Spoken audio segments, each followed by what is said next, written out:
News reporter, political reporter Josh Haskell is live in Koreatown at the Mayor Bass Watch Party with the latest right now. Josh. Yeah, first off, I just want to give you a glimpse of what things look like here in Koreatown at the Karen Bass campaign night party. Some of her supporters, part of local unions, they are on stage right now, and they have been repeating the same message.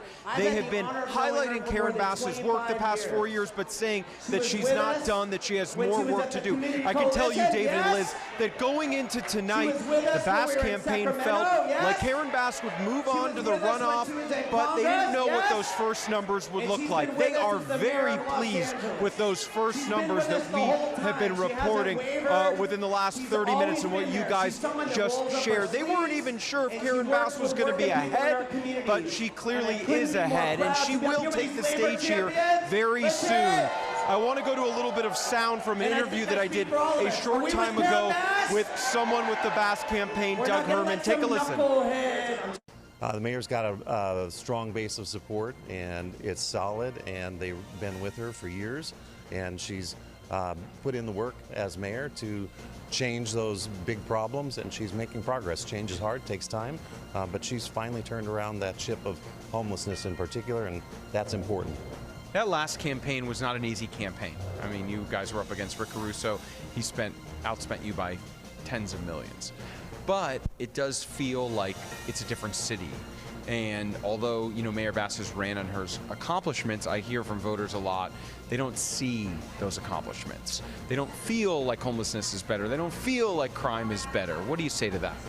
Well, change is hard, and it takes time for those things to be seen and felt, and there is progress. There's more work to do. That's the bottom line, and that's why the mayor's running for re-election. City Council President. Back here live, we're just showing you the stage here at the event. This room is absolutely packed. I'm seeing old staffers, current staffers, many of the staffers that work for Karen Bass, they're here as volunteers. I'm also seeing some members of the Los Angeles City Council. We have Councilwoman Monica Rodriguez, Council President Marquise Harris Dawson, Paul Krikorian, who's no longer on the council, he's also here. Karen Bass's base of support showing up here, and clearly David and Liz showing up for her at the polls so far in those returns, which are from those mail-in ballots, really from the last month. I'll send it back to you. All right, Josh, we will continue to monitor you because we want to jump back to you if and when Mayor Bass jumps out on that stage. In the meantime, we want to stay on this race. LA City Council member Nithya Raman has been right behind Mayor Bass in the polling, so this could certainly turn into a bit of a nail-biter. Eyewitness News reporter Annabelle Munoz continues our live team coverage right now. She's downtown at Boomtown Brewery. Annabelle, what can you tell us about what's happening where you are? I mean, it's a party. You can hear it. You can see it behind me. California Love is playing in the background. The crowd here, probably a few hundred people, were chanting Nithya, Nithya. Several of the speakers were just up on stage. We haven't heard from the council member yet, but here's one quote that we heard tonight. Someone said, "We're on our way to make history tonight." We did check in with the campaign regarding those results that we've seen so far. They tell us it is early, pointing out that those mail-in ballots historically trend more conservative.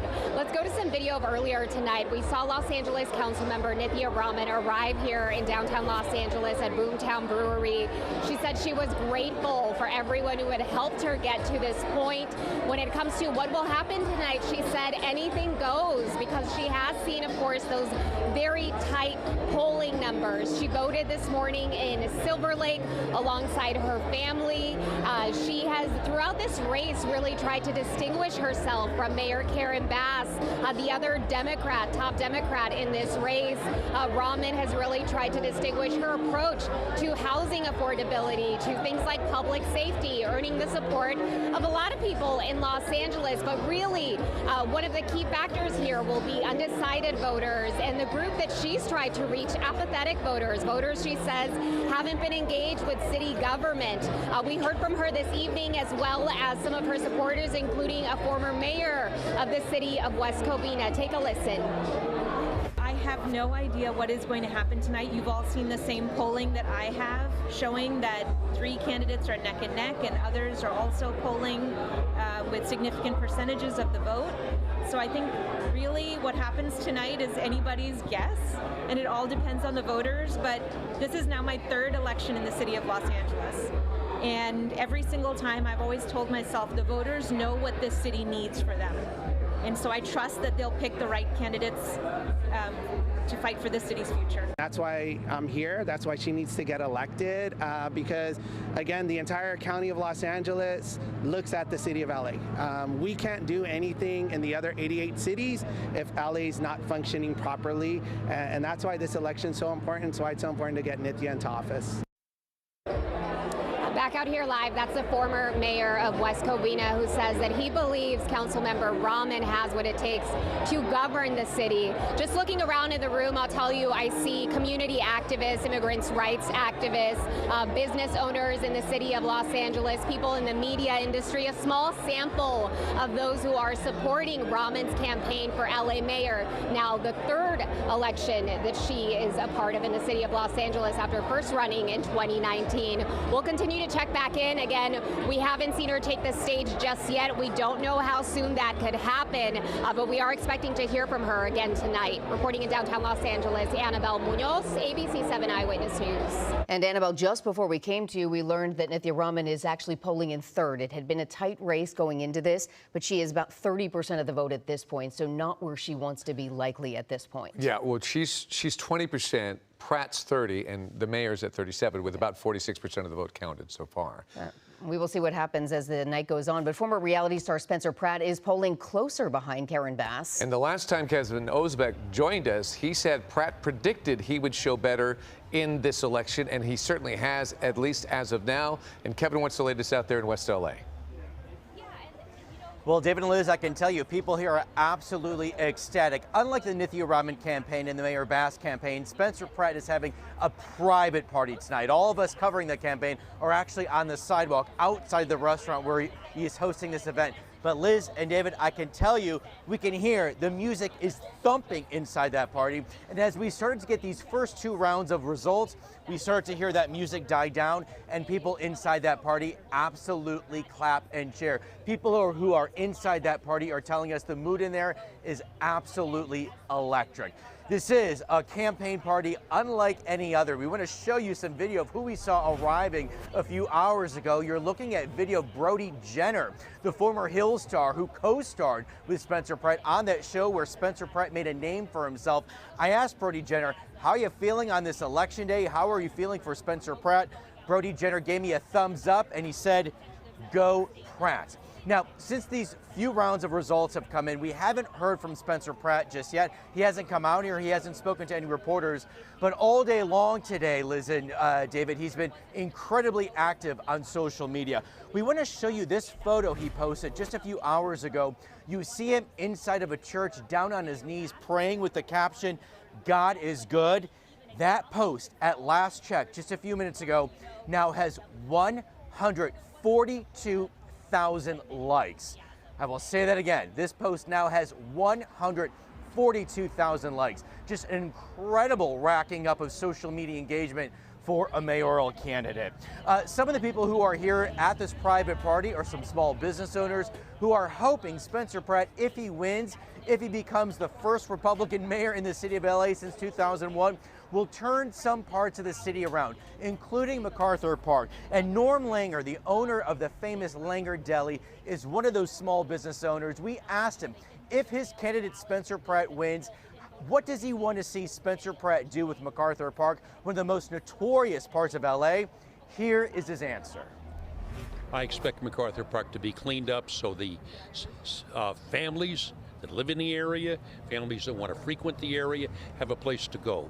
The children that live in the one-bedroom apartments in the area that have no backyard will have a place to play. And it's pretty clear from these initial numbers that we do have so far that there is somewhat of a Spencer Pratt coalition forming. Of course, this is not a partisan race. There is no R next to Spencer Pratt's name on the ballot. But you got to keep in mind, only 15% of registered voters in the city of LA register and identify as Republican. He is getting a lot more than just 15% of the vote. So clearly there are some voters who probably in the past would vote for more traditional, liberal, more progressive candidates, but they are kind of angry at the state of the city. And we've seen Spencer Pratt be able to tap into that anger with some of his platform proposals. And Liz and David, as I toss it back to you, you can see people are now here putting up Pratt for mayor signs. Now that these results are starting to come in and there's a good chance that Spencer Pratt could go on to the general election in November, people are starting to drive by, blare their horns. Not only is there now this private party, the other part of this restaurant that's open to the public kind of has formed into an impromptu Pratt party. So again, people here are now getting very excited, David and Liz. Wow. All right. Quite a lot of energy out there. Kevin, we'll check back with you. All right. Let's go back to Karen Bass. Mayor Bass, we believe, is stepping out on stage right now to speak. There she is.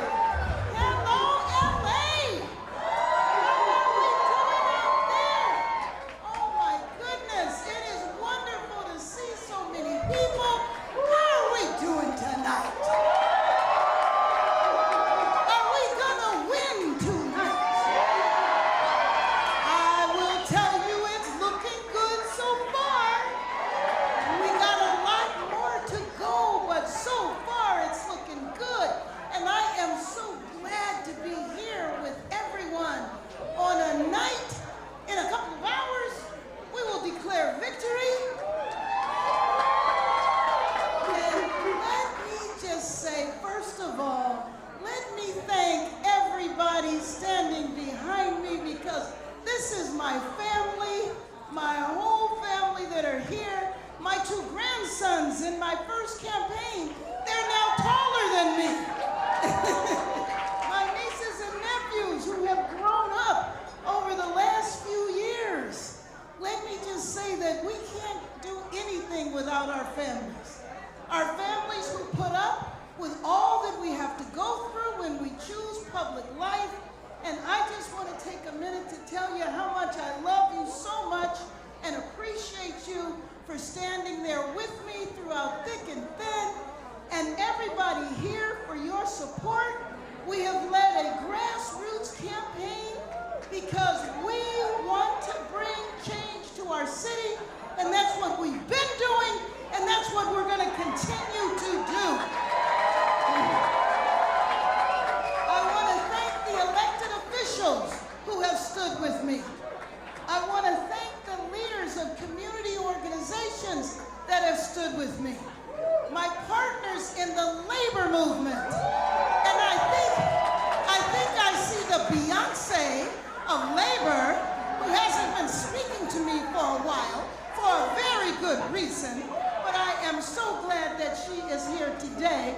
That is Yvonne Wheeler, the head of the County Federation of Labor, because we are a union town, and we are a town that understands that union jobs are the way we deal with affordability. And David Green over there from SEIU 721. And let me just say, we also have leaders of the business community here, because it takes the business community, the labor community, grassroots organizations. We can have the city that we know we all deserve. Los Angeles is where I was born and raised. Los Angeles is the city that I love. Los Angeles is the creative capital of the world, where we dream and we make our dreams come true, where our industry was leaving, but we're bringing it back. We're bringing it back because we understand the good jobs and the business opportunities that come from the creative industry. We're going to build a city where parents and kids do not have to navigate tents, because in the nation's second largest city, there should never be anybody that is sleeping on our streets. We are a city that can deal with this, and we have been doing it, and we are going to continue. We are a city where things have been not affordable over these last few years, but we're going to continue building the housing that we know we are needed in this city. 42,000 units are already underway, and in the next 4 years, we're going to finish those 42,000 units because we know that that's the key to affordability. And we are a city that is unified. You just think this Saturday marks 1 year from the dark day in our city when we all had to face the raids by ICE. And they thought that they were going to divide our city. But nobody divides Angelinos, right? Because we stand up for each other. Because I don't care where you're from, when you got here, or why you're here. You are an Angelino, and we are going to fight for you, and we are going to protect you. We want a city where you can go out and walk at night because the street lights are on. And we got 60,000 of those street lights that are being turned on right now, and sidewalks that are going to be fixed because we're going to fix our infrastructure. Over these last 3.5 years, working with my partners on the city council, and I see several of them here. I think I saw Monica Rodriguez and Isabel Gerardo, our council president, everybody here. We are going to work together to make sure that this city thrives, that we have business opportunities, that we have work opportunities, and when the world comes in 10 short days, the world will be here for the World Cup, and we're going to show them the magic of Los Angeles. Over these last 3.5 years, we have laid a foundation, and we're going to build on that foundation because we know what a city we have and what a city we can be. And let me just say that tomorrow begins the second half of this journey. Now, you stood with me for the first half. Will you stand with me all the way? Will you stand with me all the way? What happens when we fight? What happens when we fight? Well, let me just tell you, that's what we've been doing over these last few months. We've been fighting because we're not going to let somebody turn back our clock. We are not going to do that. We are going to continue moving our city forward because this is the greatest city in the world. And I just want to tell you from the bottom of my heart, I love you. I appreciate you. I appreciate you for believing in me. I appreciate you for standing with me when others doubted me because you know who I am. I have devoted my entire life to serving the city that I love, where I was born, and I'm going to continue to do that all the way to victory in November. Thank you, thank you, thank you, thank you. All right, that is Mayor Karen Bass.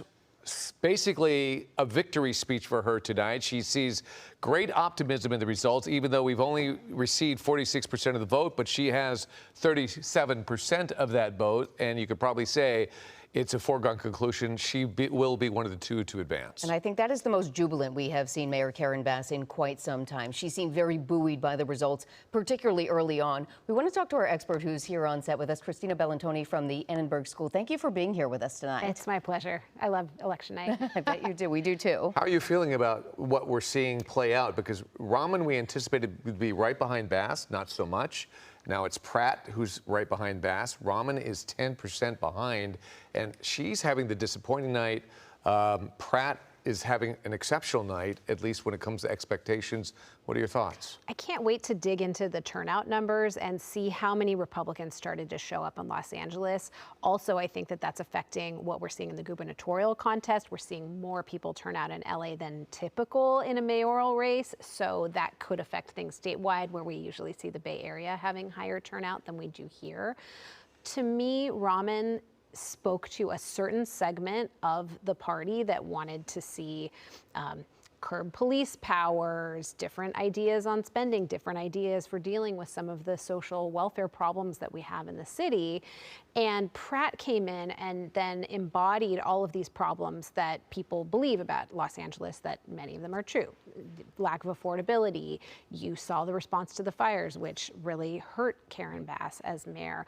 And then, the fact that he lost his home and was kind of using that as his campaign impetus, and then suddenly catches fire with all of the social media support. And it was kind of the perfect storm for him. And in a way, I think that attention over the last few weeks really pushed Rahman a bit to this side. Now, obviously, there's still half of the vote to be counted, but Bass is clearly feeling pretty good.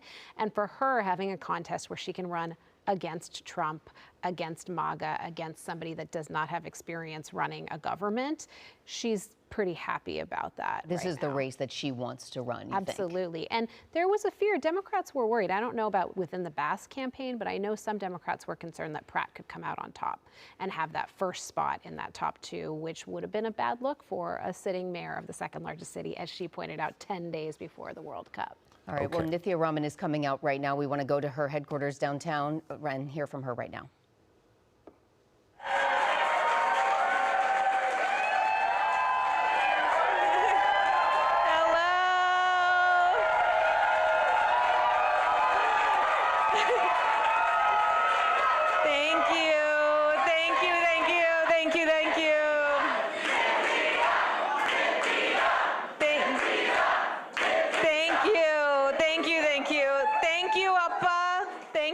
So much for those kind words, and thank you to everyone who is here tonight. Let's give ourselves a huge round of applause.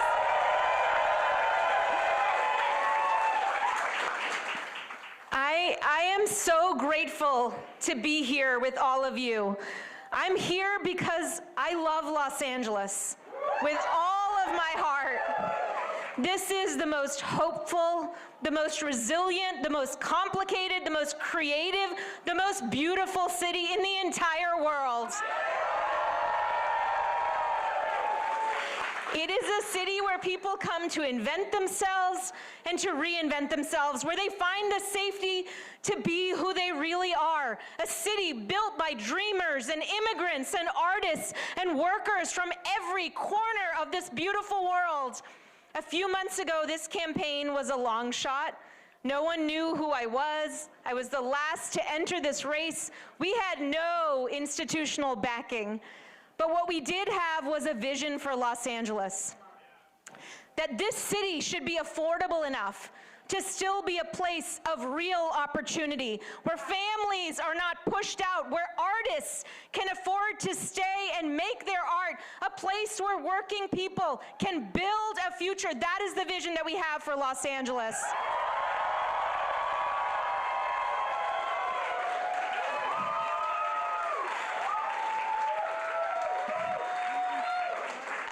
A vision where government actually functions and delivers every day on this city's beautiful, big-hearted values, where we stand up against ICE, where we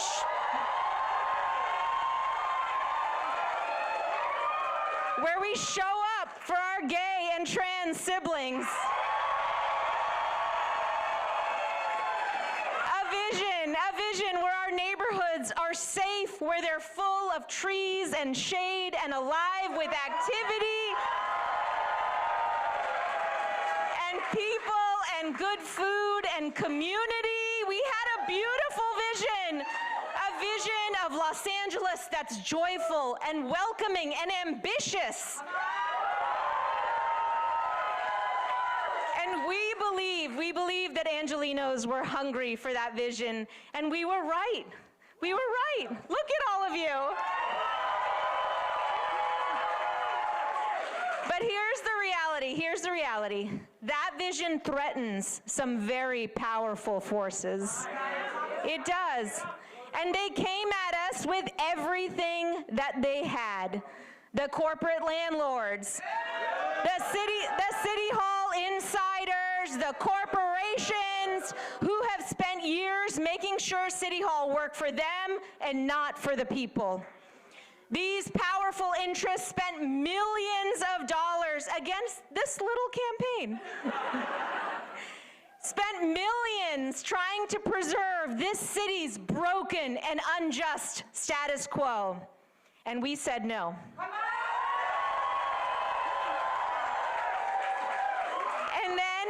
And then came the MAGA machine. They saw an opportunity in Los Angeles to buy a foothold in our beautiful city to advance a dark agenda. They poured money in from all over the country. They brought the right-wing media, the political ecosystem to bear, and attempted to infuse our city with hate, with fear, and with cruelty. But we said no. Not with billionaires or powerful corporations, not with fear and with divisiveness, but with something far more powerful. We fought back with love and with hope. And we fought back with all of you.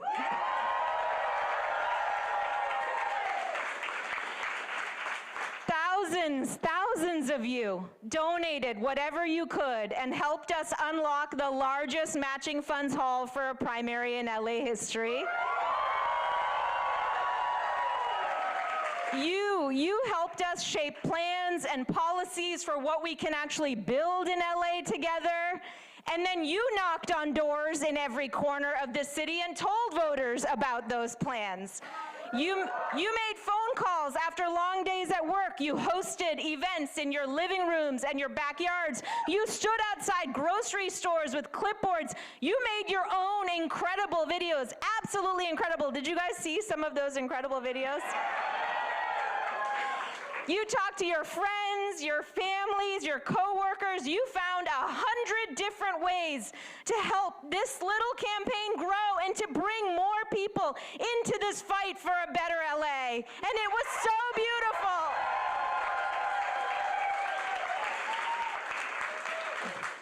With every dollar, every door knocked, every hour volunteered, you proved that our city and its future are not for sale.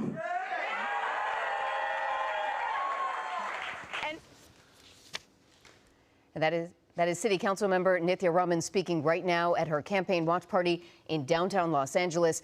It's interesting, so far she hasn't used the words "I concede," but she is speaking in past tense there, but speaking very enthusiastically, very proudly about the campaign that she ran.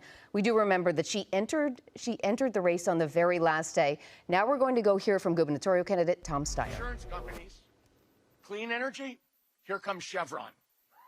Taxing AI, what about Meta? Lowering electric bills, hello PG&E. To quote FDR, never before in all our history have these forces been so united against one candidate as they stand today. They are unanimous in their hate for me, and I welcome their hatred. But here's the thing. Their spending wasn't personal. It wasn't about who I am. It was about what the corporations believed I could do. For the corporations, elections are always about policy. For the corporations, politics isn't about parties, it's about profits. They do not think in red and blue teams. They think in red and black ink. They think in dollar signs and balance sheets. Their priorities and decisions have proved soulless.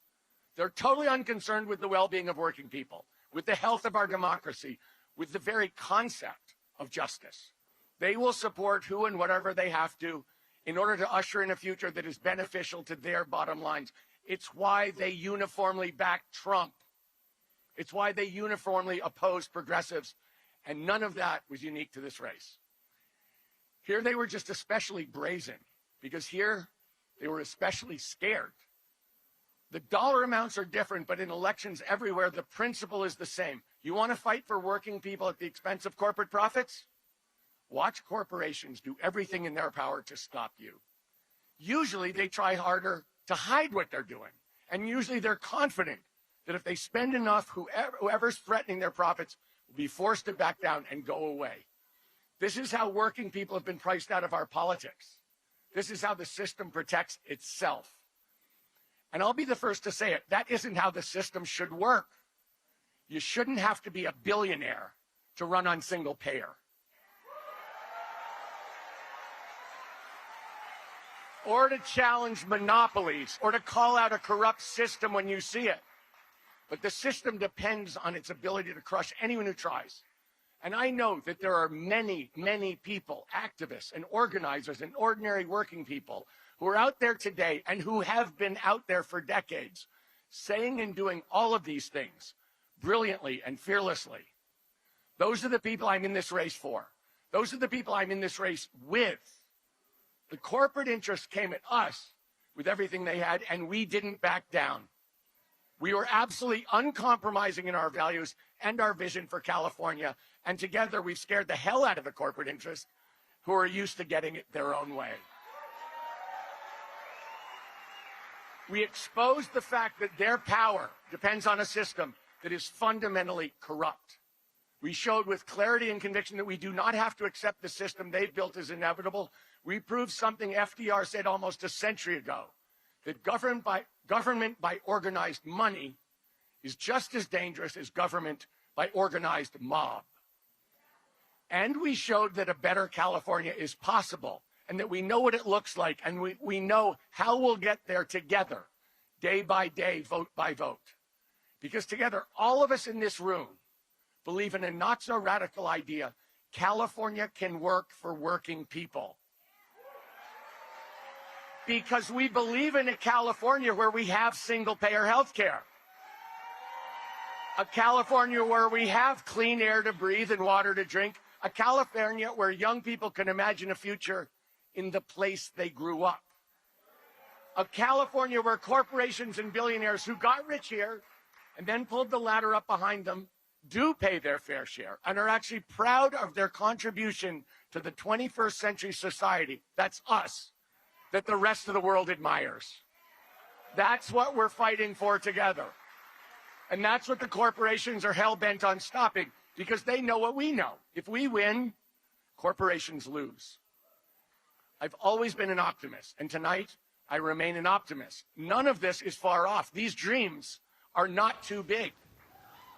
All right, you're listening to Tom Steyer running for governor. He's talking to us live from San Francisco. So here is where he sits right now. He has 20% of the vote with that's 52%. Now upgraded to 52% that has come in. So a little over half. He is behind. He's at 20%. Xavier Becerra, 26%. Steve Hilton is at 27%. And by the way, Antonio Villaraigosa and Matt Mahan have conceded their race. They were way behind on this. They weren't anticipated to win this. But that's where it sits right now, with roughly half the votes counted so far.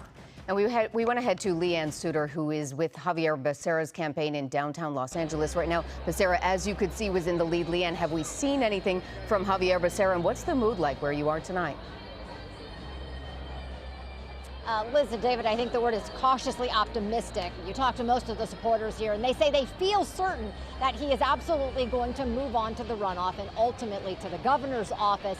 But now that they are seeing these numbers, I think they are also acknowledging that this is a very tight race. It still remains very close at this point with all of the ballots coming in. But they are continuing to remain focused on the fact and their mission to get him to the governor's office. Now, this has been a very wild race for Xavier Becerra. Just 2 months ago, his campaign seemed doomed. He was at the bottom of a very crowded race, numerous candidates, and he was not among the names that you kept hearing at the top of the class there. Really, he was struggling to even make a name for himself, if you want to say that. But then things suddenly took a turn with the withdrawal of Eric Swalwell, and that's when things really turned around for Becerra, and he shot to the top of the leaderboard at this point. And many of his supporters say it is all because of his name recognition, his experience, and more than anything, his consistency. And in reshuffling the deck, I think people realize that Javier's the most qualified. He has the experience, and he's the person that people really have come to like in a way, as if they're their family or if he's a friend. We need steady leadership. We need somebody who's been in the executive space, who has managed, who has been in spaces where you have to make difficult decisions and know how to make those decisions, informed decisions on what's right on behalf of the people you represent. He has been a lifelong progressive.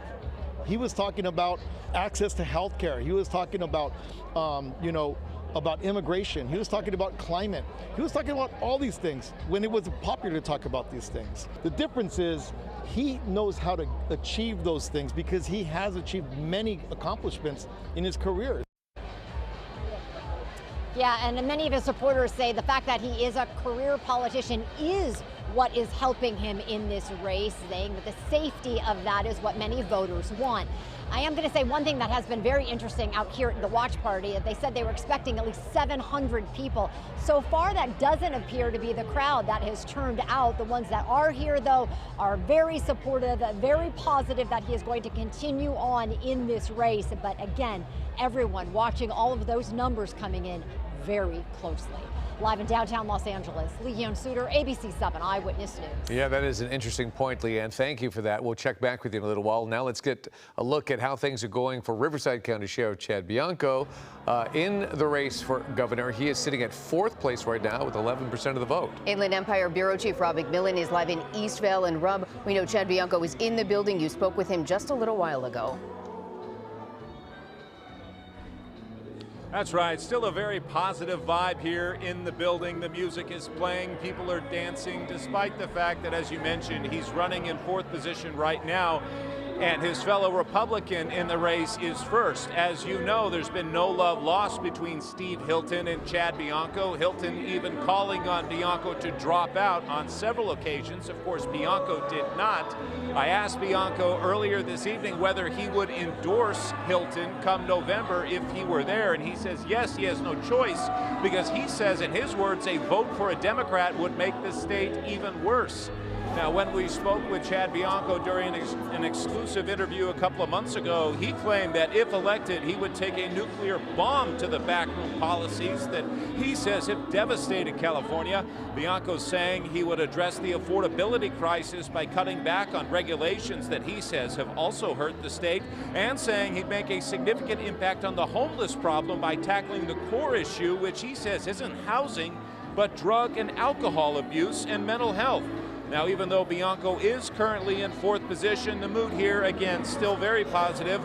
Bianco first speaking to his supporters right after the polls closed at 8 o'clock tonight. From the very beginning, I made this decision for this one. For all of your kids, for all of your grandkids that do not have the opportunity that we had when we were this age in California.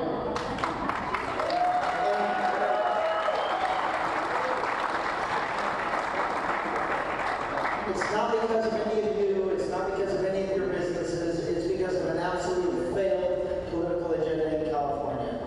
And there is only one way to fix that, and that is to absolutely disrupt and destroy this agenda in Sacramento that is ruining our lives. Again, Bianco running in 4th position at the moment. If he does, in fact, not make it to the November ballot, he says he will be back to work tomorrow morning in his current job as Riverside County Sheriff. Live in Eastvale, Rob McMillan, ABC 7 Eyewitness News. All right, Rob, Chad Bianco has struck a defiant tone for most of this campaign, and even sitting in 4th place tonight with 48% of the vote coming in. He is remaining that way so far. Well, the Republican frontrunner for governor is eyeing a spot in that November runoff. Yeah, right now, Steve Hilton has 27% of the vote. And Eyewitness News reporter Bianca Bono is Huntington Beach right now with his campaign headquarters. Bianca. And your next congresswoman. Yeah, I just pulled one of Steve Hilton's staffers aside and I said, what is the sense in the war room given these early results? He told me, we are feeling good. And I can tell you this room full of supporters is certainly liking what they are seeing. Closely watching those early results coming in. There are hundreds of people here. We have been watching different speakers take to the stage over the past 30 minutes or so.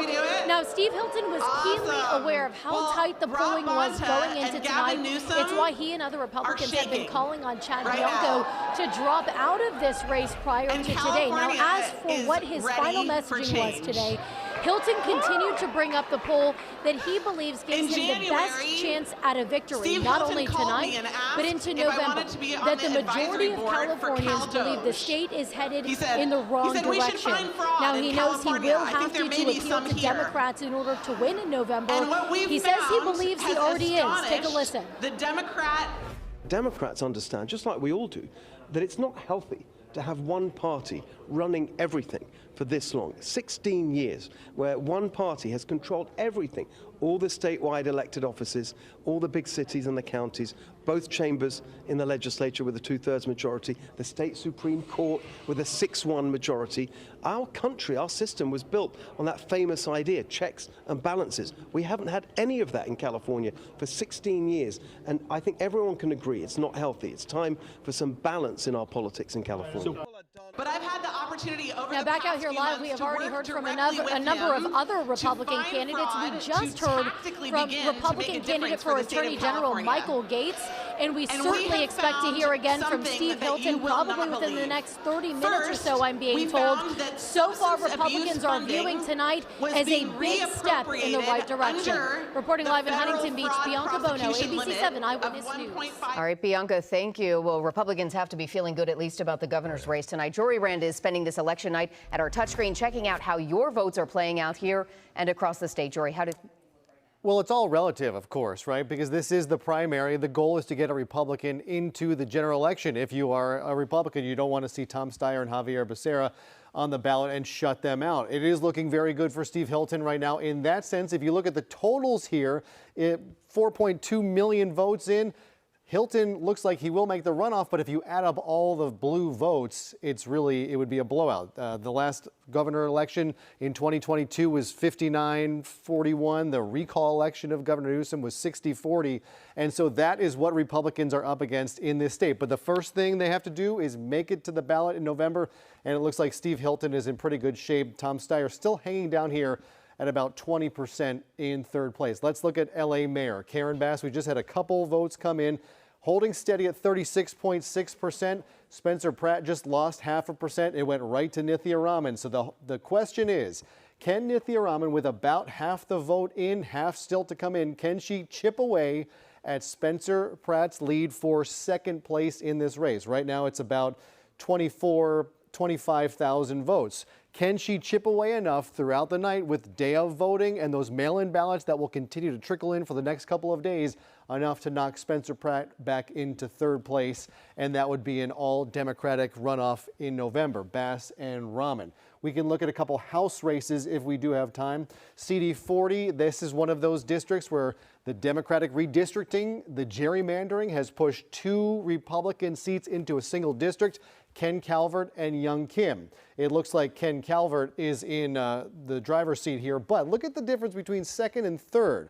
So this is Young Kim. This is Esther Kim Verrett. She is an art dealer. She calls herself a pissed off mom who decided to run for Congress, and she's only 4 points back right now. This is another one of those. You see the Republicans have control. Even if she made the November ballot, it would be tough for a Democrat to win here, but that is something to keep an eye on moving forward. Let's look at CD 32. This is in the Valley. Jake Levine was hoping to knock out Brad Sherman, longtime congressman in the Valley and down in Malibu. That is not going to happen. It's going to be Brad Sherman and film executive and producer Larry Thompson, who have been called to make it to the November runoff. Let's take a large look here. I want to show you what Democrats have done to this state, to the districts in this state. So typically, the districts went north-south.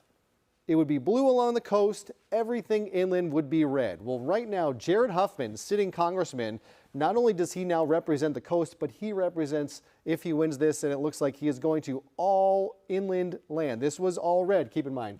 District 1, same idea here. This was once along the coast. They have now included all of this land inland. And if you see James Gallagher, he is a state assembly member. He's leading in the polls, but Mike McGuire, who is a state senator, is in second place. And if you total everything up, of course, the difference will be in November if everyone shows up. But Democrats have more than 50% of the vote. District 3 is just egregious gerrymandering here. You see a large number of voting here in Sacramento, and yet all of this is the same district. So all of this, which would normally vote red, is now in a district where it's going to be very close, 50-50, 52-48, and Democrats think they might have the numbers here. This is what we're seeing throughout the state.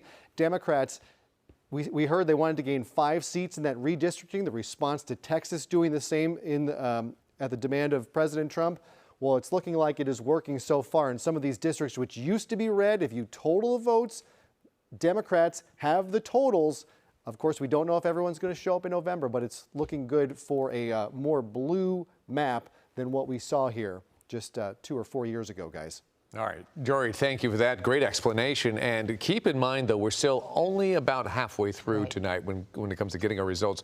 Getting those results could be challenging from here on. Ballot counters, they're busy tonight as we're seeing a large turnout. Here's a live look at those workers and volunteers counting and processing thousands of ballots. Ballots will be counted throughout the night and straight into the morning. Eyewitness News reporter Rob Hayes is live from the LA County ballot counting facility in the City of Industry with the latest. Rob, how's it going out there?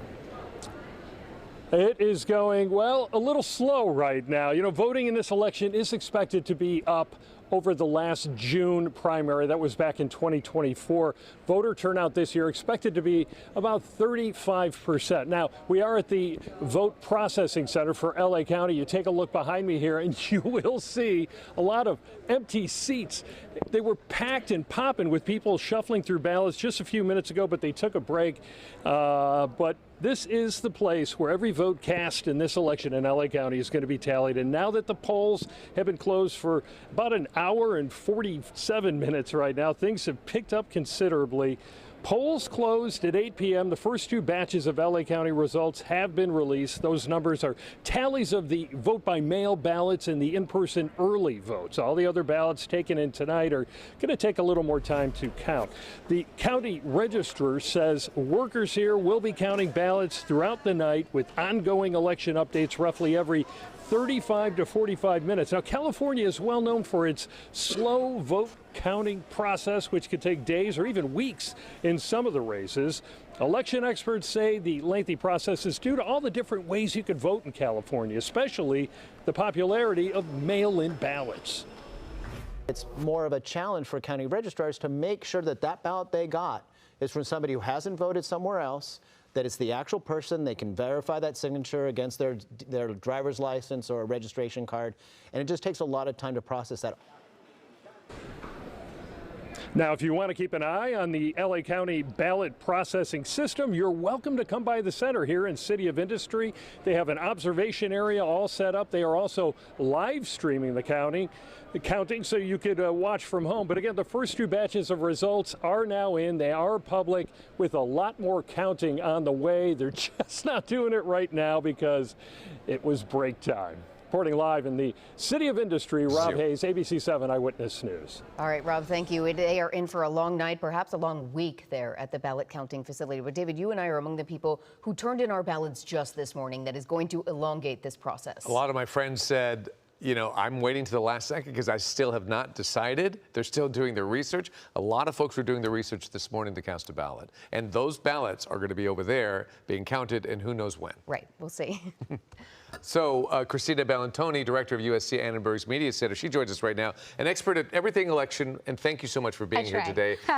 A wealth of information, but I want to kind of end with what Rob was talking about, and that is the counting of the ballots, you know, the million-dollar questions. When are we going to finally get the total results? Because we can't declare winners until we have everything in. Yeah, so just keep in mind, it's 23 million voters in California. We don't know that they're all going to have shown up, but we do know that there was a ton of interest in this race. We know that there was increased interest in Los Angeles, which doesn't typically vote at such a high rate, especially in a mayoral election. So you saw that Spencer Pratt drove a lot of that turnout. Steve Hilton drove turnout for Spencer Pratt. So they kind of bounced off one another. All of the Republican numbers tonight are stronger than we have seen in previous statewide elections because there was more interest.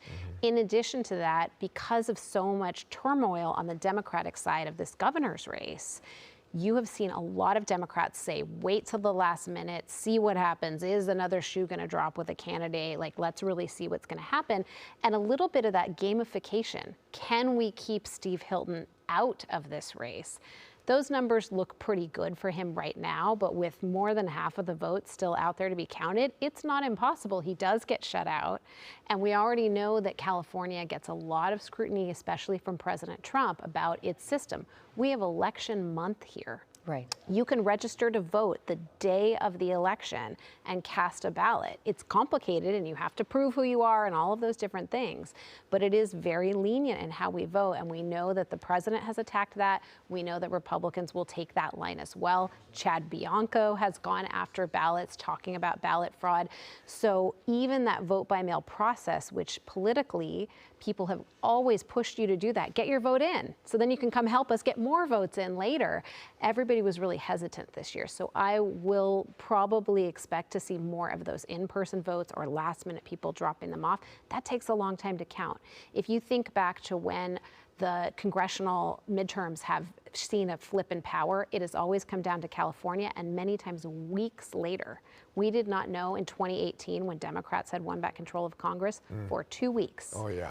And I'm expecting that, right? We have to always remind people we can't necessarily crown the victor, which is one of the reasons why many of these speeches are, we're patient, we're going to wait and see what's going to end up happening, because it is entirely possible these numbers shift. And what's particularly interesting about this primary is we may know the number one person, but we're waiting to see the number two person, and that really matters in this primary because it's then who heads to a runoff. We spoke to you briefly earlier about the mayor's race, which is very interesting, but we haven't gotten your take quite yet on the governor's race. So as things stand right now, with about 48% of the vote in, we have Steve Hilton leading things, Xavier Becerra close behind him, Tom Steyer a little bit distant behind Xavier Becerra, but not by a lot. So first of all, what do you make of these numbers and what do we watch for? So it does track the last couple of polls that came out. You really saw this like very tight three-way match where it could have been anybody's ball. And yes, those numbers could change. Where it's fascinating to me is that Tom Steyer got a lot of that progressive vote, and you saw Becerra telling people, no, I'm the true progressive. I'm the original progressive. I always have been. And he has a lot of progressive values. They're not that different on policy, but when you think about the different pathways that their careers have gone, it to me is really interesting where you're seeing progressives go. Senator Bernie Sanders endorsed Tom Steyer. You've seen a lot of progressives say, please vote for Steyer so we have two Democrats in the general election. Let's shut out the Republicans. However, to me, two Democrats on the ballot means a lot of money, millions upon millions of dollars of them trashing each other, that the Democratic Party would rather spend trying to win back control of Congress. And so that's not a place the party wants to be. All of these vibes of everything we've seen tonight are so different than what we saw with the Senate campaign in 2024 when Adam Schiff propped up Steve Garvey to be that Republican opponent. There was nobody at his event, even in the primary. He didn't even have an event in the general election, Steve Garvey, because he knew he never had a chance. Yeah. Very different scene tonight. Stay with us because we have so much more to talk to you, but we believe we have an update now. Let's go back to Jory Rand.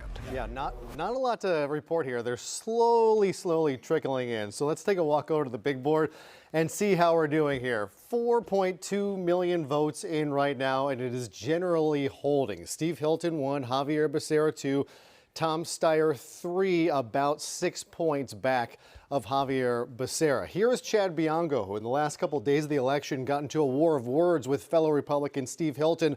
Hilton asked Bianco to drop out of the race. Bianco responded by asking Hilton to drop out of the race, and everyone else should give him his votes. Well, Bianco polling about 11.2% here. Look at all of these candidates who were once a little higher or lower. Katie Porter had her moment early on. She was the front runner last year, 5%. Matt Mahan had his moment. He appeared on Jon Stewart, got a little bit of a bump, 4.5%. Former LA Mayor Antonio Villaraigosa, 1%. Tony Thurmond, less than 1%. And we showed this earlier. Eric Swalwell still receiving more than 16,000 votes. You know, when he dropped out of the race, he was still on the ballot. Either people didn't get the memo or they just want to mess with the system, but Swalwell's still getting 16,000 votes. Barack, D, Obama, Shaw on the ballot.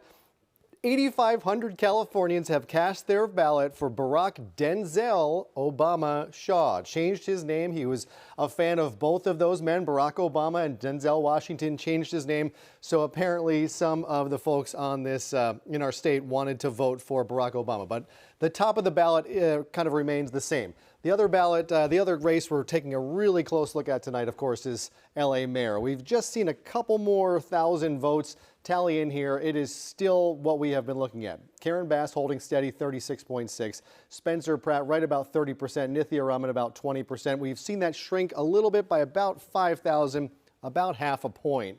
But this is still holding steady here. If we have time for a couple of these races, we showed you the difference in what the old map and the new map is going to look like. Well, here's another one of those districts that might flip from red to blue. This is Darrell Iss's old district, the old Orange County congressman who moved out to the Inland Empire and a little further south. Well, he has dropped out, or he is not going to run again. So this is an open seat. Jim Desmond, who is a member of the San Diego County Supervisors, he's leading it. Marnie Von Wilpert is a San Diego City Councilwoman. She's way back in second place, 20.2%. But here's what we have to look at. The two candidates that go to the November ballot, if it winds up being Desmond and Marnie Von Wilpert with about 53% of the vote reporting. If you add up all of the blue, which there are more candidates down here getting some significant votes, it is more than 50%. Of course, we can't extrapolate that out to what we'll see in November, but you do have more Democrat votes than you do Republican votes in this vote so far, with more than half. And look, this is a generally Republican vote here. Almost the entire district is pulling for Jim Desmond, but will that turn out to be the case when we go to November? It's a big question moving forward, guys. Absolutely. Okay, a lot to add up there. Intelligent. Thank you very much, Jory. And by the way, we are anticipating hearing from the gubernatorial frontrunner right now, or at least I should, at the moment, Steve Hilton, about 10:05 tonight. So that's coming up at any moment. So stay with us. Our election night coverage continues after this break. We have many, many more scenes to go as we continue to count these votes tonight and hear from the candidates who've yet to speak. We'll be right back.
Now in Eyewitness News at 10 o'clock, results are coming in after the polls close as we monitor two key races here in California this election night. Those races are for California's next governor and the race for LA mayor. Hello, I'm David Ono. I'm Liz Nagy. This is a special edition of Eyewitness News at 10. We're live right now on ABC 7 Hulu and wherever you stream.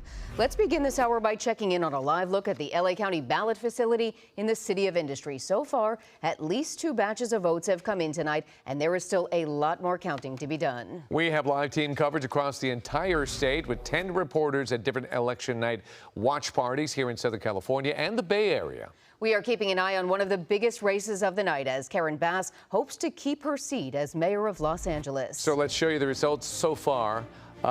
This is the mayor's race, and as you can see, with 47% of the vote counted, Mayor Karen Bass has 37% of the vote. She has a strong lead right now. Spencer Pratt right behind her, 30% of the vote, and Nithya Raman, 21%, and way back is Adam Miller with 4%. Eyewitness News political reporter Josh Haskell is live in Koreatown at the Mayor Bass Watch Party with more. Josh?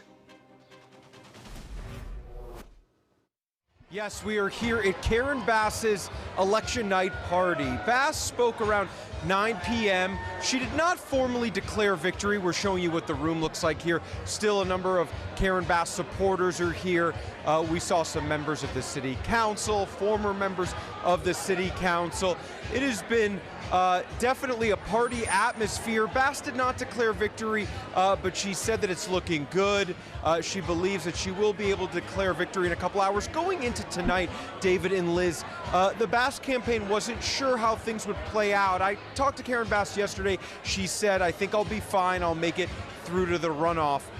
We still don't know who she'll face. We still don't know 100% if she'll make it through, but they are feeling good about their chances to make it through, and they are pleased with those additional first resort results that have come in.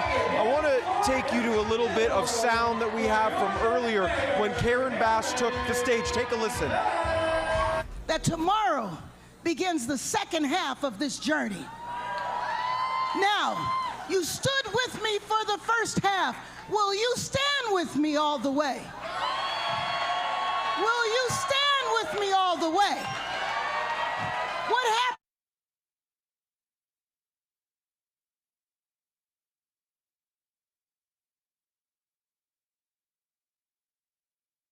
Assad is done.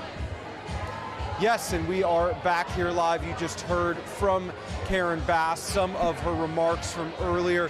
David and Liz, it really does feel like Karen Bass's message, hey, I still have more work to do. All of her supporters up there saying the same thing, highlighting her accomplishments, but saying the job's not finished. That seems to be resonating with LA voters, and she is ahead at this point. Of course, the numbers could change. There's still a lot more votes to be counted, but the Bass campaign feeling very good about where things stand right now. David and Liz? Josh, I was struck by that same line that you just played there from Karen Bass earlier tonight, saying, will you stand with me all the way? That seems to be her message then moving forward. One of the other things she said in the speech that struck me was, I have devoted my entire life to serving the city I love. So clearly trying to display herself here as the incumbent. I'm wondering, based on what you're seeing there tonight, how you think you might see this campaign shift starting tomorrow, depending on who she's running against. Well, Karen Bass really has not spent a ton of time attacking Spencer Pratt or Nithya Raman. She's actually spent more time attacking Nithya Raman than it has Spencer Pratt. When it comes to Spencer Pratt, all she's really said is, well, he's not prepared, he doesn't have experience. Yesterday, she told me, quote, he's never had a job in his life. But it was really the policies of Nithya Raman that she wanted voters to be fearful of. She said, you know what? Nithya Raman has a different vision than me when it comes to the LAPD, when it comes to homelessness. And so I do think that if it is Spencer Pratt and Karen Bass who move on, we will hear a lot more in terms of the policies of Spencer Pratt. There was actually one subtle reference in her remarks to, I think, what she feels like a Spencer Pratt mayor campaign and possibly administration would look like. She said, quote, we don't want to go backwards. We don't want to go backwards. She kept saying that, this fear of undoing the work that she's done, work that she still feels she needs to do. She talked about the amount of housing that she plans to build in her second term. And going into tonight, we really didn't know if voters felt like she deserved another 4 years. Right now, it seems like they are leaning towards her and wanting to give her another chance. But again, these results and numbers will continue to change. Bass campaign definitely feeling good from what they've seen. Absolutely. A jubilant crowd of supporters behind you. Josh, thank you. All right, let's head to Huntington Beach right now, where the current front runner with about half the votes counted, Steve Hilton, is you've been there right going to from the speak. beginning. So you got all the gear. Thank you so much. Thank you very much. We're not quite there. He's got a hat saying Governor Hilton. That's November, right? So about a week ago, when we were planning this event, I wanted to put a message on the stage here. And I wrote these words, and I thought, is that a little premature to write the words, "Change is coming"? I don't think so, because change is coming. Change is coming to California. Change is coming to California, and it's long overdue. I want to just say something from my heart to every single person who's voted for me. We're not there yet, but it's looking good. It looks very much as if Californians really will have the chance to vote for change in November and take our state in a new direction, a fresh start for our state, which is long overdue. But I just want to say something to every single person who voted for me, and every single person who voted in this election, whether you voted for me or not. I am here for you, for every single one of you. Because I have to tell you, it's the greatest honor of my life to stand before you now. Well over 1 million Californians have put their faith in me. The number is rising. But here's what I want to say as someone who is a new American citizen. So proud to be an American, so proud to be a Californian. What an incredible honor. The first time I've run for office, over 1 million people and rising, voting for me to take this incredible state in a new direction. And I know that some of you may be watching and saying, who is this guy with a funny accent? Thinks he can be governor of California. Well, you know, there was actually an immigrant who was governor of California not that long ago. Not that long ago, and I remember when I became an American citizen, that certain governor you may remember. He said, congratulations, he made a very nice video. He said, but Steve, you got to get the wrong jacket. You got the wrong jacket. And I made a pledge that day, that one day I would get the jacket that Arnold told me to get on my road to being governor of California, and here it is. I am a proud American. There's the jacket. And I am a very proud Californian. A very proud Californian tonight. Arnold, that was for you. Yes, exactly. So, you didn't see it. All right. Look.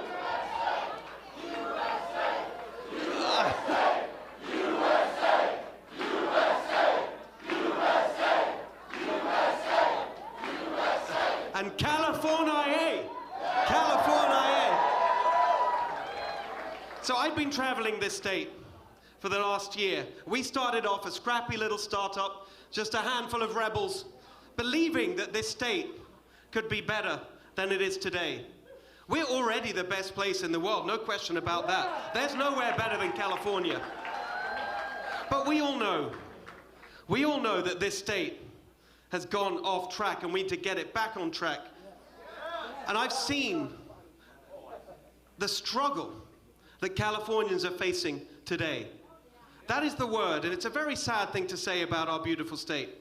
And I've been on the road and doing hundreds of events and the town halls and all the people that come, and I see it in your eyes, the struggle of running a small business, the struggle for working people in California. Young people who don't see their future in California anymore, who think that they have to move to another state to have that dream of owning their own home that we used to offer better than anywhere else in the world. That's what we need to get back for California. The belief that we can offer that And so to every young person watching in California, whether you voted for me or not tonight, I just want you to know that I see you. I believe in you. I know that you can do it. I know that we can do it. We can make California a place where when you work hard, it's not just a struggle. That's why my plan is so simple and practical, not ideological. We've had enough ideology in California, haven't we? It's time. It's time for positive, practical things. I'm fighting for working people in California so that you can keep more of what you earn. The best way to put money in people's pockets is to take less out of it in the first place. And that's what I'll do as your governor. Your first 100 grand tax-free. Simple, practical things to make life less of a struggle for working people and for small businesses. Most of my career has been in business. I've run small businesses, including restaurants. That is a tough business, by the way. And here's how we're going to help small business in California. Number one, simple, practical things. $800 every business has to pay to the government just for existing. That's crazy. We're going to get rid of that. We're going to help small business. Working people in California paying the highest gas prices in the country. That's insane when we have abundant oil reserves right here in California. As long as we are using oil and gas in California, let's use California oil and gas. That's the plan. And that way, we can get our gas prices down. $3 gas, that's the plan. Electric bills, the highest in the country, double the national average. We can have a sensible energy policy, cut your electric bills in half. This is the kind of thing that we need to make our state Cal-affordable. Cal-affordable. So we restore that basic dream, a good job where you make enough to raise your family in a home of your own, in a safe neighborhood with a good school so your kids can have a better life. That's the plan. That's what I'm fighting for every working person, every small business, every young person in California that wants to stay in this state. What have we done in California, the greatest place on earth, that people are leaving our state?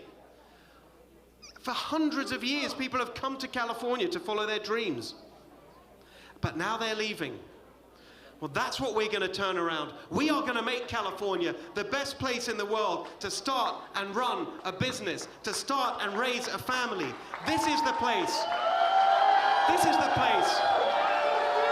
This is the place where we're going to make that happen. And it's not just for all of us in California, not just for everyone in our state, our friends and neighbors, our families who are looking for a better life, that dream of a better life.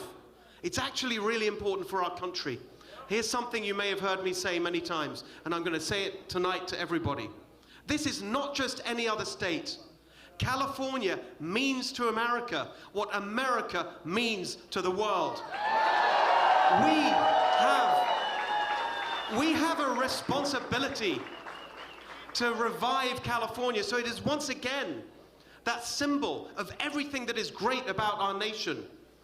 Energy and optimism and ambition, the rebel spirit of California that's meant that over the centuries we've built the most incredible businesses and industries. We've turned barren land into the world's most fertile farmland, and when I'm governor, the water will be flowing to our farmers so we can grow the healthy food that's going to make our country and the world healthy again. Los Angeles, from a desert to the entertainment industry that turned the world into a place of joy and creativity. We're going to save our entertainment industry. We're going to bring Hollywood home. We are going to make every business, small, medium, every sector. That's who I'm fighting for. The energy, the optimism, the ambition, the innovation. We've got it all here in California. We've got everything we need for this state to be amazing again. We've got the most magnificent natural beauty. We've got the best weather. We got the best people right here. We got the entrepreneurs and the innovators. We got the best universities. We've got everything we need in this state. We've got the rebel spirit, we've got the hustle, we've got the attitude, we've got everything we need to make California golden again, except for a good governor, and very soon we will have that as well.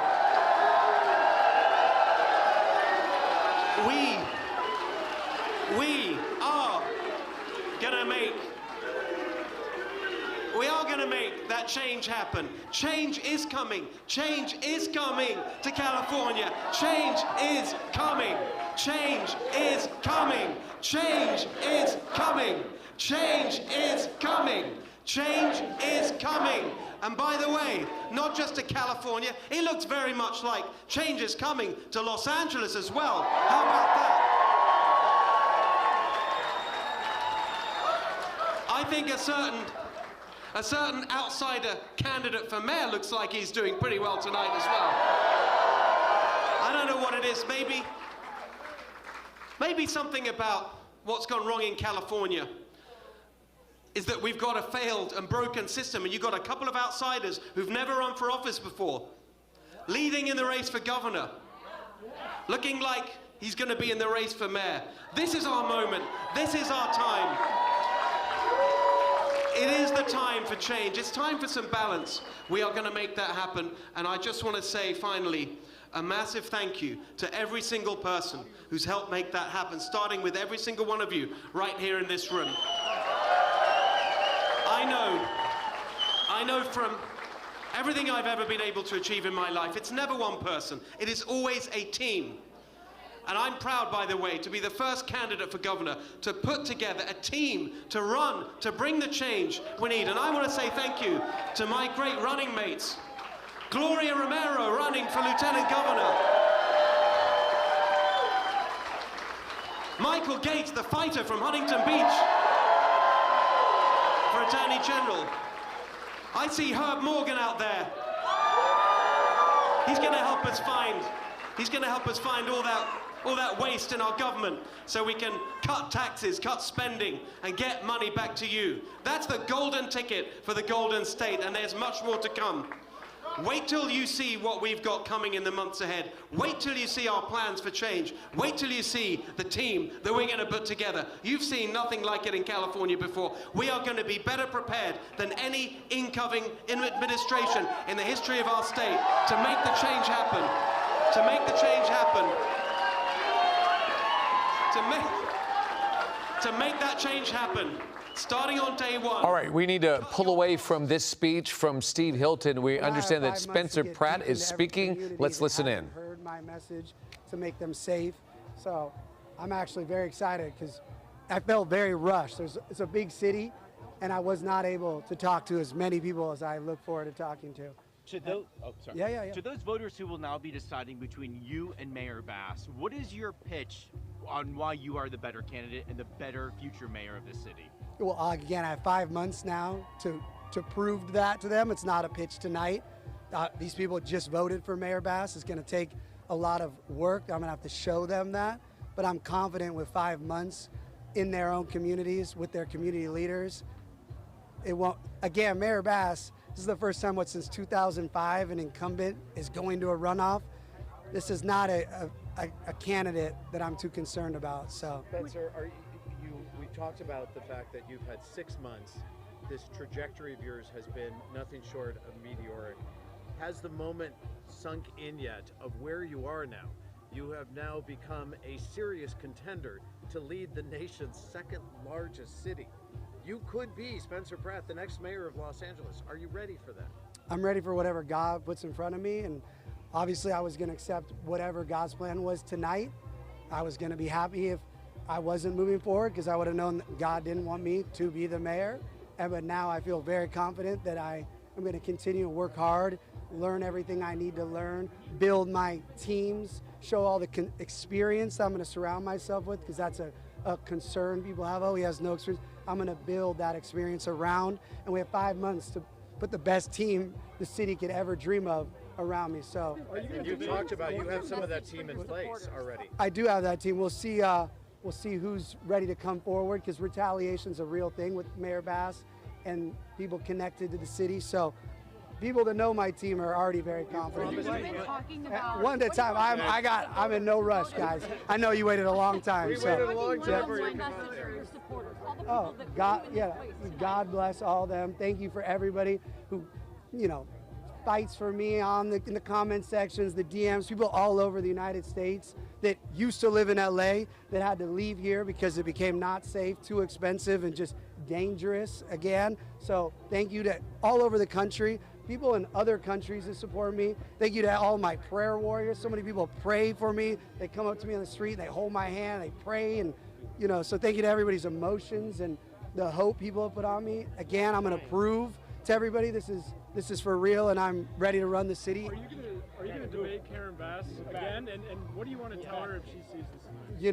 I love debating her on NBC. I look forward to a couple more on NBC and Fox. We can do debates every Friday if she would like, because it's actually became my most favorite thing to do. So yes, as many debates as Mayor Bass would like. What would you like to tell her now that it's on? Between the two of them? Oh, I mean, she knows it's on.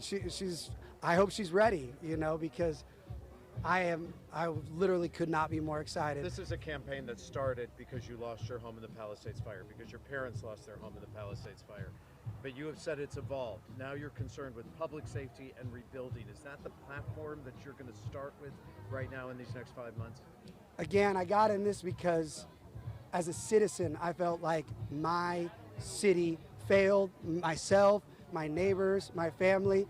And when I got on this mission now, I look around and the city's failing most of Los Angeles. And now I'm in all these communities and I'm hearing everyone's issues and problems. Excuse me, sir. Yeah, thank you. People are all across the city You're talking about homelessness, you're talking about drugs, you're talking about crime, you're talking about the lack of police, fire department. The list of failures across the city. There's people that just want the potholes fixed. Mayor Bass has allowed the city to be covered in potholes. We don't have sidewalks. We don't have lights. So on the basic level, there's people that care about that. Then there's the moms who want to be able to go to the parks and not see anybody shooting up fentanyl with their pants off. I was in the Valley yesterday, a beautiful Persian restaurant, and the lovely owner said, Spencer, they have naked drug addicts in front of the kids when we're trying to have food at the restaurant. This is across the city. And again, as mayor, I'm going to help these homeless people, these drug addicts. Right now, this idea that it's just, we need more beds, I agree. We do need beds in treatment facilities, mandatory treatment. That's not jail. Criminals deserve to go to jail. If you're abusing animals, you're going to jail. If you are doing crimes, you go to jail. But if you're just an addict addicted to super meth or fentanyl, I'm going to get you the mandatory help that these moms come up to me and say, my daughter is not homeless. She has a family, but she needs to get off of meth. But what is this moment for everybody, for the voters of Los Angeles, for those you've been the voice of the angry and the frustrated here in LA? We know you got to go, but what? I don't have to go. I'm just, we're just I almost think we just invite you guys all into the back of my facility here. Do you see an uphill battle in the next 5 months? Absolutely not. I think the next 5 months is I'm going to have time to build out this team to show everybody the level of Democratic supporters that I have behind me, the heavy hitters that are in this room that are all behind me. And I think this idea that I don't represent Democrats and Republicans and independents, anyone that's just a Los Angeles citizen that wants basic quality of life, I'll be able to show that in 5 months. Right now, the media likes to say, oh, he's this. I'm not that. I'm an Angelino who said enough is enough, and I had to step up. I didn't know I'd be here tonight, but this is obviously God's plan, and I'm going to go all the way, and I'm going to show everybody that I'm their mayor. I'm not going to... yes, sir. What does this moment mean to you personally? You got into this on the year after the fires. You lost your home. You ran because of what you said you saw that's negligence. So what does this moment mean for you personally? Sorry. I love LA. At the end of the day, what's been resonating and what gets me so inspired is people just want the truth. They don't want to get lied to. They want to know somebody's heart. And all I do is just speak from the heart, and I try to be as true to my authentic self and express how I feel about what I see and what other people see. And I just believe there's a lot of Los Angeles that is so excited to hear. It's refreshing a non-politician. I don't want to be a politician. I wasn't ready. I didn't know I'd be the mayor, but I know what people want now. They want somebody to speak the truth for their communities and fight for them, whether that's with the new governor, whether that's with the 2 presidents I'm going to deal with, whether that's with the city council. They want a fighter that's going to step up, that knows when they feel like the city fails them or their elected leaders fail them. And I am ready to be that person for Los Angeles. And you mentioned you have widespread support. You've got, you believe, the Democratic machine, to quote you, already behind you. Absolutely. I love you. Thank you so much. I have a great night. Thank you so much. The communists already lost. So, thank you. My message to those people that didn't vote for me, thank you for voting. I'm excited that everyone voted today. One thing I've learned is a lot of people don't vote. My goal by November, whether it's you're voting for me or you're voting for Mayor Bass, I'm going to get more people to vote. We don't have a city that votes and cares enough about our city. Everybody's given up because they've just accepted failure, nothing changes. Things can change if you vote. So to people who didn't vote for me, thank you for voting and caring about your city. I hope to switch you and show you you're going to be voting for me in November. But regardless, we need 4 million people to vote in November. Your opponents keep pushing you as MAGA and ultra-right. Are you ready to take that on? And how do you respond to that? My opponents, it's very clear, are all pathological liars. They lie on all their statistics. They lie on the reality of the city. I will be taking on my opponents with facts and the truth, and the voters are going to see the truth. I don't need to convince liars to stop lying. Spencer, final words tonight for the people of Los Angeles. Yeah, I want to You've say been love listening to you. Spencer Pratt. Sorry about the rawness of this interview because he just walked out into the press car standing on the sidewalk. Tough to shoot, but interesting to listen to, and that's for sure. Now we want to go to Xavier Becerra speaking from his campaign event in downtown Los Angeles. This is the Democratic frontrunner for governor tonight. The California dream, it's alive tonight. And you see, I get to hug it and kiss it every night. We stand here at the birthplace of el pueblo de Nuestra Señora, la Reina de Los Ángeles del Río de Porciúncula, better known as LA. Like my family, LA is the starting line for millions of success stories across this state. And here in Hollywood's hometown, we love a good underdog story. So I got one for you. Se puede. 2 immigrants, $12 and a dream. They came to California in pursuit of a better life. A construction worker and a clerical worker. They faced long odds, hard obstacles, doubt and discrimination. But they've got ganas, guts, grit, and game all wrapped up in one. It keeps them putting one foot in front of the other. Cut to 7 decades later, their son, the product of their sacrifice, first in his family to get to a university and get a degree, takes his own leap of faith. He dares to run for California's higher office, the office of governor. A campaign fueled by little more than grassroots support, some sweat equity, and the full faith and confidence that California is always worth the fight. Almost immediately, he's counted out, an afterthought, overlooked by many, outspent by a ton. Even called along the way to drop out and save us all the trouble. Well, guess what? The underdog stayed in the fight. Like my parents, I never gave up. Never stopped putting one foot in front of the other. Never stopped believing in the beacon-like goodness of California. And thankfully, neither did you. Because we know the true miracle of democracy is this. After all the exhausting ads are run, the pundits are spun, and the billionaires try to buy their way in, it's the people, only the people, who get the last word. And tonight, the people of the great state of California, in the greatest nation on earth, have spoken. Loudly and proudly. And while I take nothing for granted, there are lots of ballots left to be counted. It appears that we are on track to advance to November. One step closer to the son of those hard-working immigrants, Maria and Manuel Becerra, becoming the next governor of the great state of California. Now that's more than a Hollywood ending, more than a milestone. It's the everyday miracle of living in a state that regularly makes the improbable seem inevitable. And I couldn't have done it without you. The doctors who clocked double shifts but still found time to canvass. The teachers who became our best volunteers the minute the afternoon school bell rang. The small business owners and union members who kept our economy running by day while walking door to door at night. The firefighters, the janitors, the caregivers, the nurses and longshoremen, the students. Most of all, I wouldn't be here without Carolina, Clarissa, Olivia, and Natalia. You are my superpower. You are my secret sauce.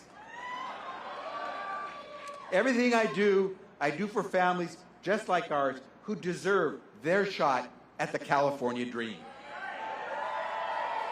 You know, I ran for the job because I know how important California is as a shining light to the world, radiating hope, freedom, opportunity, an unwavering belief in science, public schooling, enterprise, and foundational justice and human rights. California is America on fast forward. It's gleaming spotlights on the better angels of a more perfect union. A preview of an America, not just for the privileged or the partisans, but for all the people, by the people. An economic engine so powerful, so diverse, with more jobs, more capital, more R&D, more GDP. We lift up the entire nation. We are America's center tent pole. But I also know there are powerful forces aligned to darken our light. Distrust, disinformation, division, and distraction. Make no mistake, those forces did not want tonight to happen because their success depends on our failure.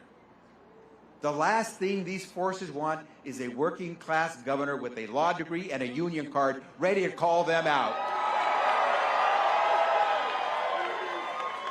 They know that I can't be bought. They know I can't be bullied. And they know I will not back down.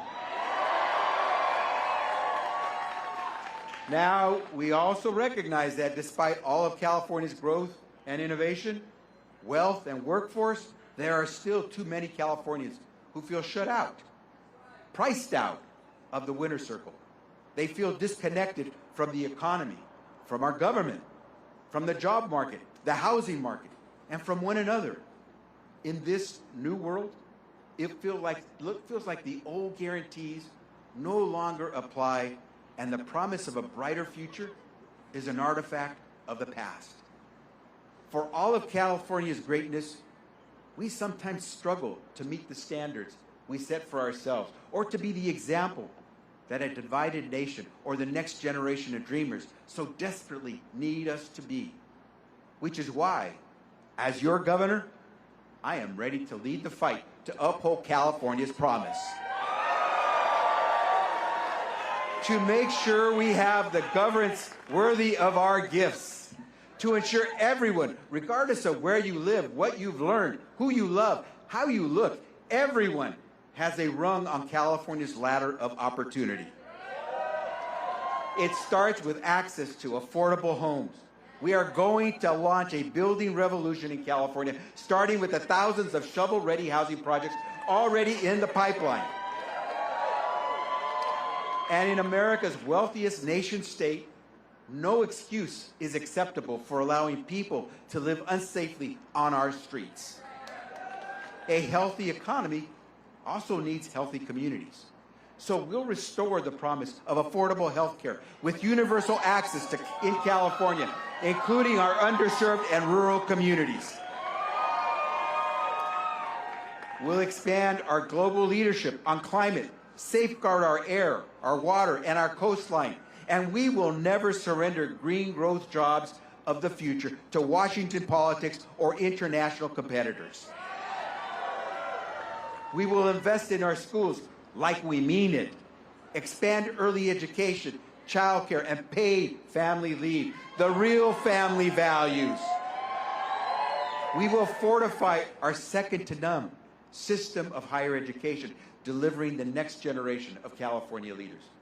We will defend our children from the epidemics of gun violence and dangerous street drugs, and treat public safety like a first-order principle, because it is.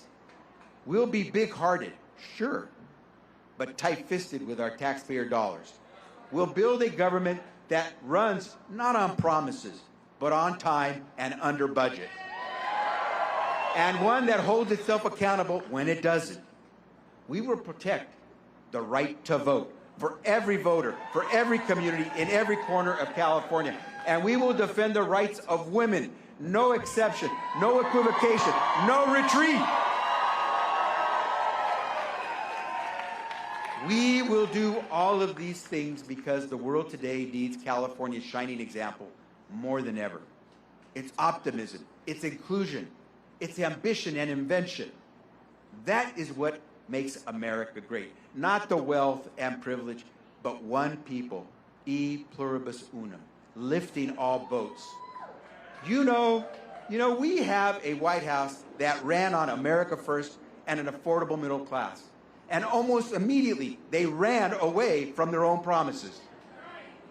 Now the country is mired in an economy without mooring, a war without purpose, a job market without prospects, and an American community without common ground. Donald Trump is doubling down on decline and counting on people being too fearful, distracted, or gullible to fight back. Well, he didn't count on us.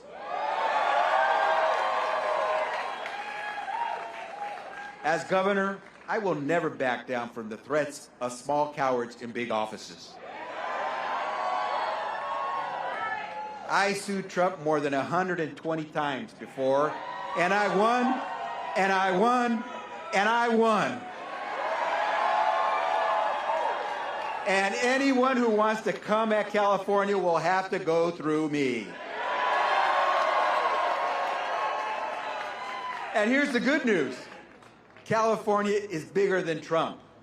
Our values are undeniable and undeportable.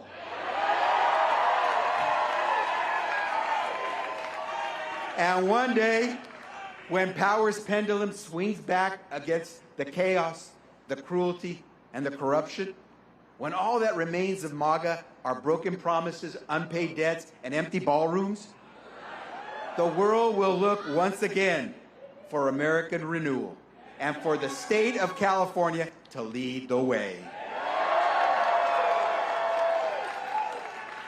More than ever, California needs our voices and our values. To the people and voters of California, this is your state. Este es tu estado. We will not be bought, we will not be bullied, and we are never backing down. California, thank you very much. November, here we come.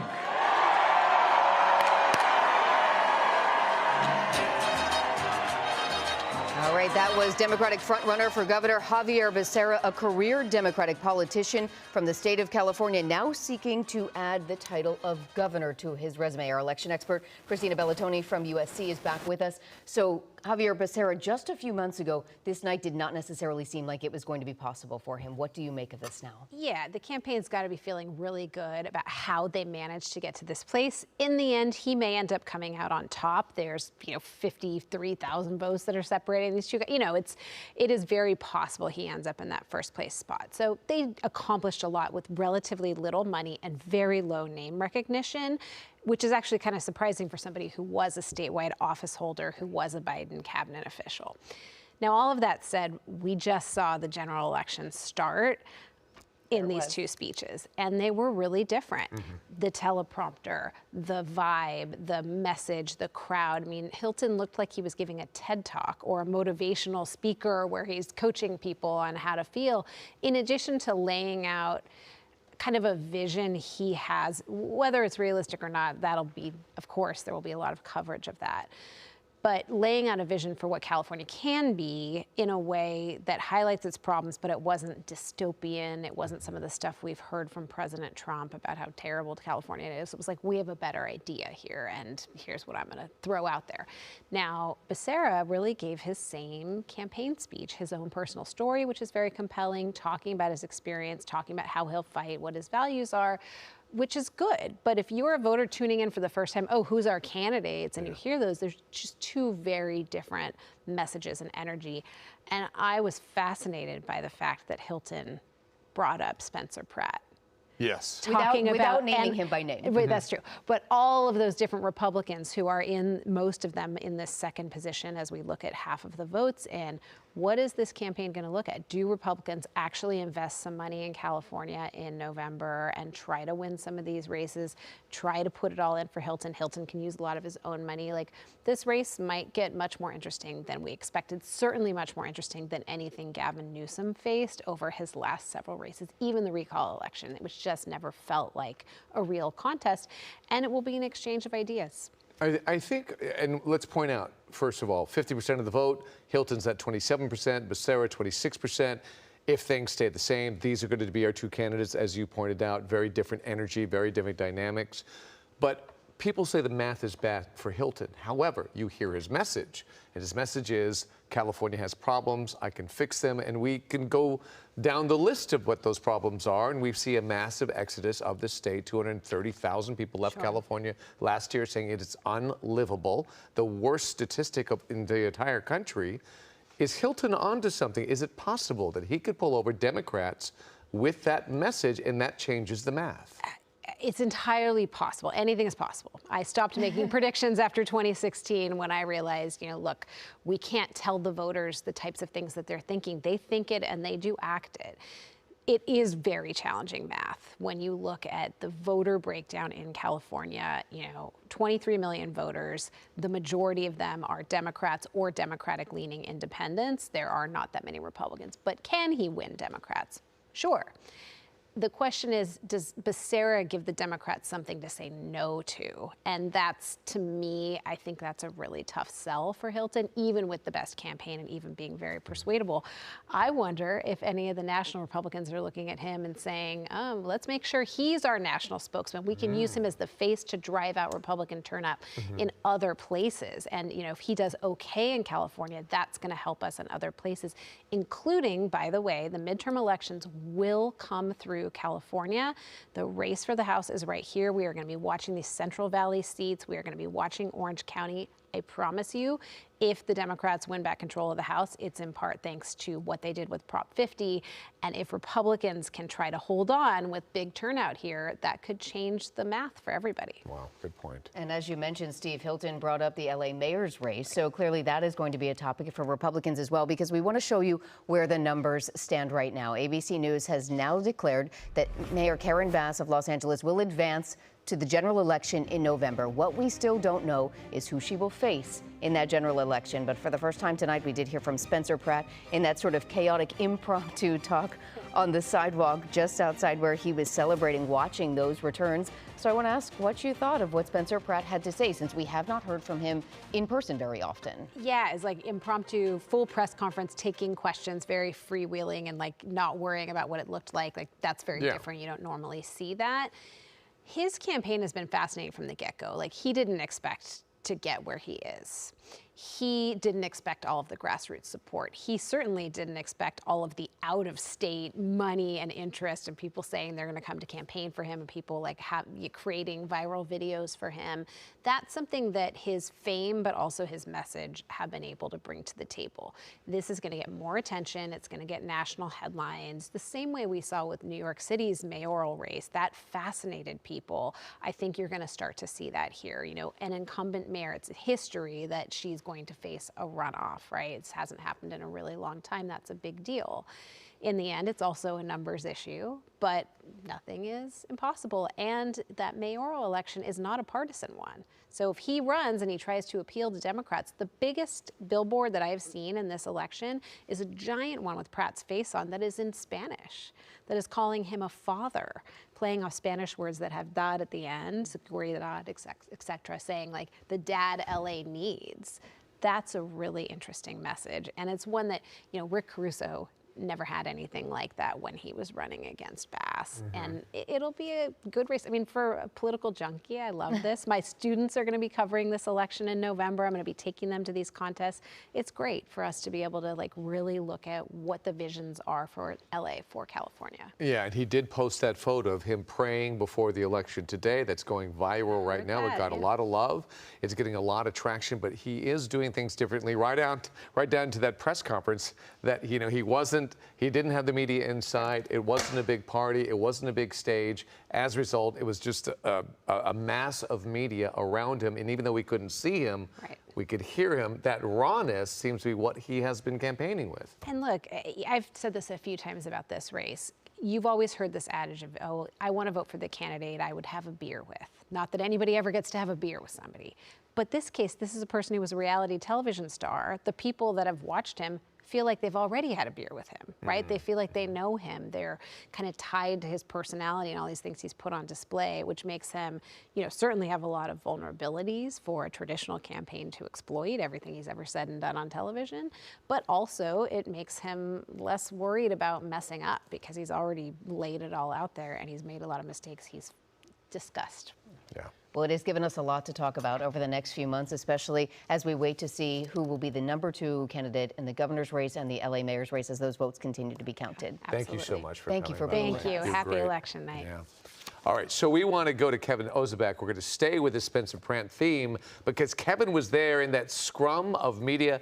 Kevin, you know, kudos to you and your photographer. It was a fight just to get around that crowd, but that was classic Spencer Pratt. Yeah, and David and Liz, I think kind of what happened was we weren't sure if Spencer Pratt was or was not going to come out. We didn't get any notice that he was going to come out. He did. And all of a sudden you had dozens of reporters and not only all the press out here, but also some Spencer Pratt supporters, some voters who just kind of swarmed at him. It was almost like a mob coming after him really, really quick.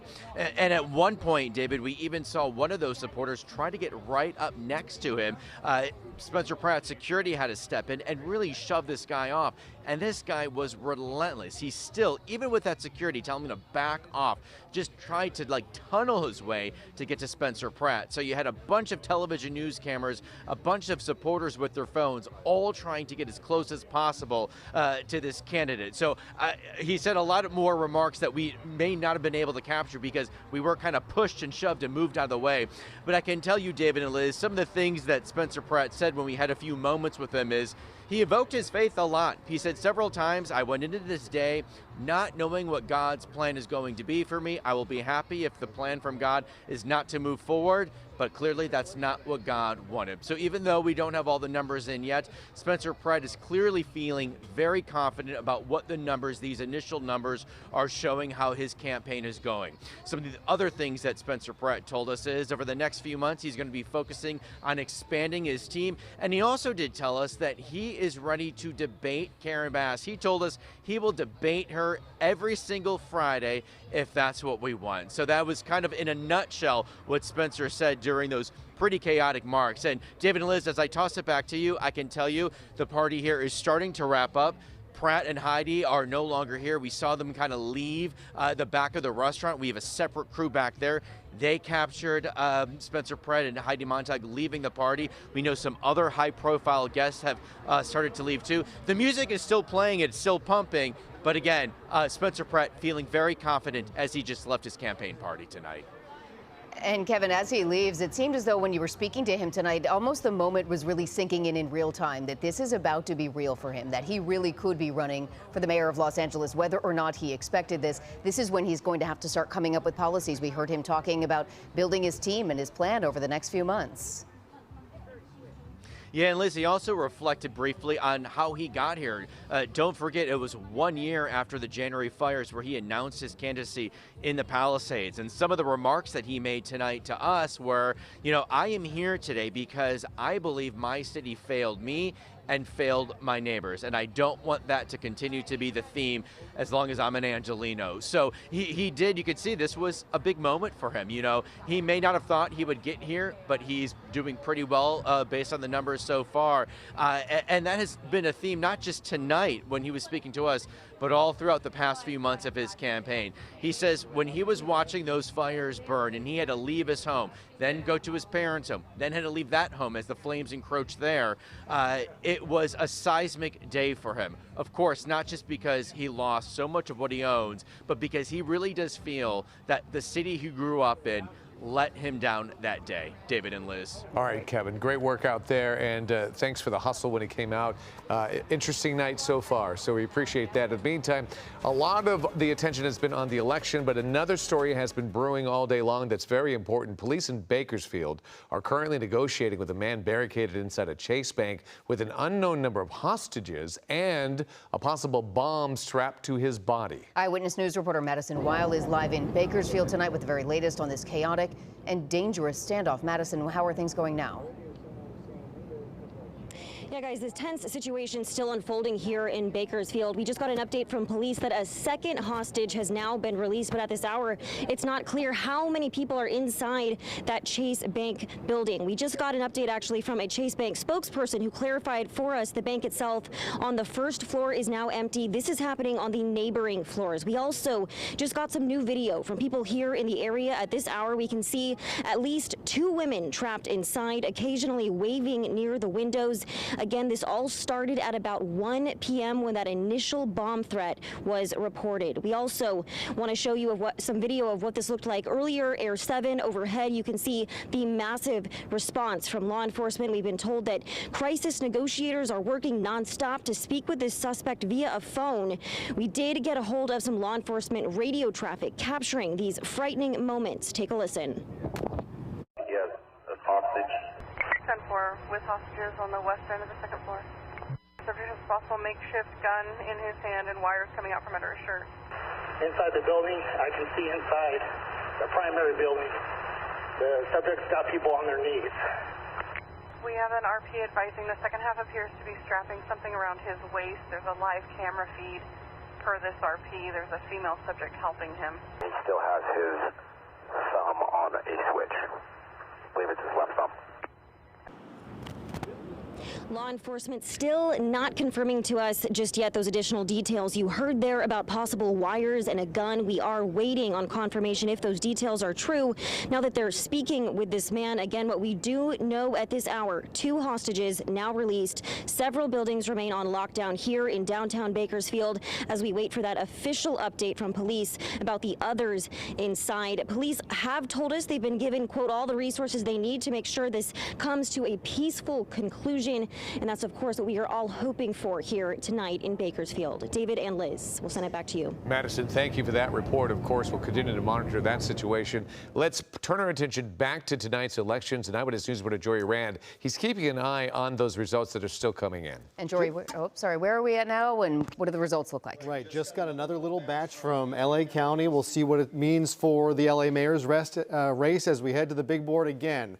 Karen Bass still on top. Spencer Pratt still in second, Nithya Raman still in third. But we have said this throughout the evening, Nithya Raman slowly chipping away at this lead for second place. Spencer Pratt was at 30.3%.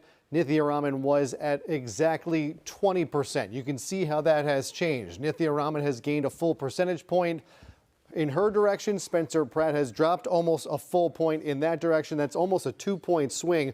There is still about half of the vote to come in. A lot of that will be mail-in ballots. A lot of that will be counted tomorrow. But of course, it could be a 7-day count. So we might not know the answer to this question by the weekend as they continue to tally all those votes that continue to come in. We've seen the governor's race continue. 4.3 million votes in right now. Steve Hilton remains in first place. Xavier Becerra second place. Tom Steyer is in third. But let's say that Hilton and Becerra hold here in 1-2 and move on to the election. To get a better look, there are 61 candidates running for governor right now. To take a look at what this might look more like if it's one Republican against one Democrat, we look at the AG race. Rob Bonta, 53.8, but the Republican in the race, just about 41.6. That's that 60-40 split we've seen in recent governor's races, guys. All right, Jury. Thank you. Night continues. It's primary election night in California. The results are coming in right now. We'll get an update on the numbers and what are live with the candidates and what they're saying tonight. Eyewitness News at 11 is next.